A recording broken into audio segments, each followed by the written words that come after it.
Hello, Gary Stearman. Time for another commentary from Prophecy Watchers on this 22nd day of March in the year 2016, a very fateful day. And we're very fortunate to have in studio with us today Avi Lipkin from Jerusalem, Israel. Avi, welcome to Prophecy Watchers. Good always to be with you guys. You know, we are fortunate to have you with us today because I want you to comment on the events in Brussels, Belgium. Just hours ago, there were a couple of terrorist attacks that seem to have been timed to occur together. And by now, ISIS has already claimed that they did it. So tell us, in your opinion, what this means to Europe, what it means in the terms of the overall Middle Eastern situation. Okay, well, yes, definitely a fateful day. Brussels is the capital of the European Union. Brussels, if you will, is the Washington, D.C. of Europe. This was an attack. Had it been carried out in the United States, it would have been an attack on Washington, D.C. Three subway stations were attacked, 3 metro stations. One of them was at the Parliament, 8 in the morning. This is rush hour. Yes. So all the parliamentary assistants, all the people who work in the Parliament, were at that place at that time. They were on the train or getting onto the train, getting off the train. Of course, the airport, many people died. This is the current count is 31 dead. Now, there is a suspicion that one of the bombs at the airport went off inside of a suitcase at counter number 8. Counter number 8 is American Airlines. So this is an attack on America too. Wow. And one of the things I wanted to share with you, I live in Israel. Yes. And when I get to Israel, and I'm going to look at the camera to say this, when you get out of your car at the airport in Tel Aviv, you are already being observed. The Israeli security is out there watching you, and their cameras are out there watching you. And when you approach the door to go into the terminal, there are guards at the door checking each and every person going into the terminal. Then you go through security before you get on the plane. But in Europe and in the United States, this is a tremendous Achilles heel, meaning you get out of the car, you could have a machine gun inside of your suitcase, pull it out, and just start shooting everybody outside the terminal. Or you could go into the terminal, go up to the counter, pull out your machine gun, and kill everybody inside of the terminal. In other words, you haven't even reached the security yet for boarding the plane. So El Al, or shall I say Ben Gurion Airport, has very, very strict observation points before you even go into the terminal. This was not there in Belgium. And many times, I have to tell you, it takes a thief to know a thief. I'm from the Middle East, so I'm a thief. When I board local flights in the United States to fly from anywhere in the United States to anywhere in the United States, I'm always looking around and say, I just came in off the street. Usually it's, my Christian friends bring me to the airport, get into the terminal, check in at the counter, and there are hundreds of people standing around me. Yes. And I could have gone in with a machine gun and killed 100 people. So how many people were involved in the Belgium attacks? Probably a half dozen, making the bombs, taking the bombs. There were some suicide bombers. Killing 20, 30 people in Belgium is not so serious. It could have been hundreds, it could have been thousands. What is serious is the potential for where attacks like this could go. And the same with America. The airports are open targets. I'll tell you another thing. When you're in Israel, and I'm sure you remember when we were in Israel, you go into a mall. They check you before you go into the mall for guns. If you drive into a parking area inside the mall or inside of some major building complex, you have to open up your trunk. They check your trunk. They check your car. They ask you, do you have weapons? They look at you. If you look like a terrorist, immediately they call the police. So Israel's very strict about this. Here in America, nothing. Now, ISIS has claimed credit. They're standing up proudly and saying, we did it, and probably we'll do it again. And the next time we do it, you won't be able to stop us. That's their whole attitude. They're right. And now, where's ISIS coming from? Where did they come from? How did they come together? Where are they going? Yes. Well, firstly, the attack This morning, ISIS says they did it because of the massive bombing in Mosul. Now, you have the city in Iraq, which is basically the capital of ISIS in Iraq, Mosul. And the Iraqi national forces, which are primarily Shiite, with some help from the Kurds, who are coming in to help out the federal government, the Shiite government. And so there's massive bombing. The British, the French are bombing Mosul. You know, the Russians stopped bombing, but the Russians did a lot of bombing. The Russians are going to get targeted inside of Russia by the Chechens and other Muslim groups that are inside of Russia. Now, in Europe, you remember the boat people from Libya.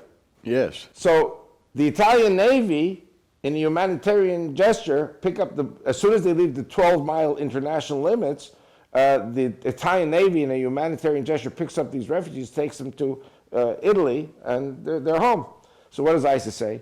They say, these stupid Italians, we send 4,000 vanguard troops to Rome. We're going to take Rome, we're going to kill the Pope, we're going to blow up the Vatican, and Rome is going to become part of the caliphate. And of course, the Europeans, who are post-Christian and don't believe anymore in the possibility of a war taking place, say, oh, no, this is just a group of terrorists, and, you know. Okay, now think for a moment. Let's say only 1% of the Muslims in France are terrorists. What's 1% of 5 million? 50,000.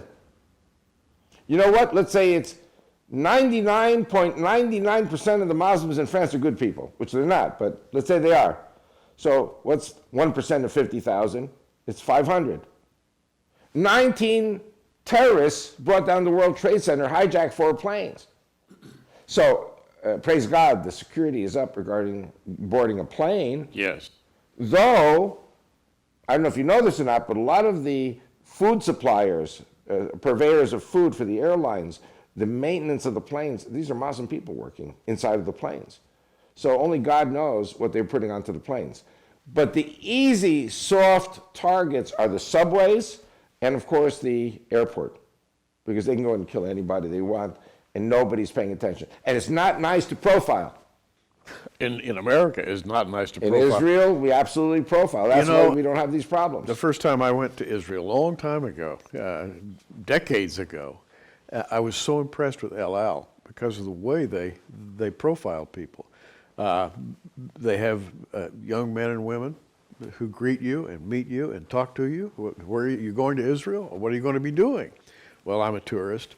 They talk to you, and they're very pleasant and very loquacious and very comforting and welcoming, but they're profiling you. Yeah. At the same time, and Right. I felt so good because I didn't have anything to hide. Yes. And they welcomed me with open arms even while they were profiling me, and that to me is the way to do it. Very correct. I have to add something, and this is in my first book, Is Fanatic Islam a Global Threat? There's a story about an Irish woman who worked as a cleaning lady in a hotel in London. And there she met a Palestinian Muslim, I don't want to say gentleman, he wasn't a gentleman, he was a terrorist, but they had a romantic affair. She was already 8 months pregnant with this Palestinian guy's baby. And he said to her, you have to go to Palestine, to Ramallah, to meet my parents so that they may accept you, and then we can get married. What does she want? She's 8 months pregnant. She wants to get married to this guy. So she goes to Heathrow Airport, and the Israeli El Al security says, oh, we see you're pregnant. Where are you going? I'm going to Ramallah, to meet my future intended in-laws. I said, well, where's your husband? Oh, we're not married yet. He's back at the hotel working.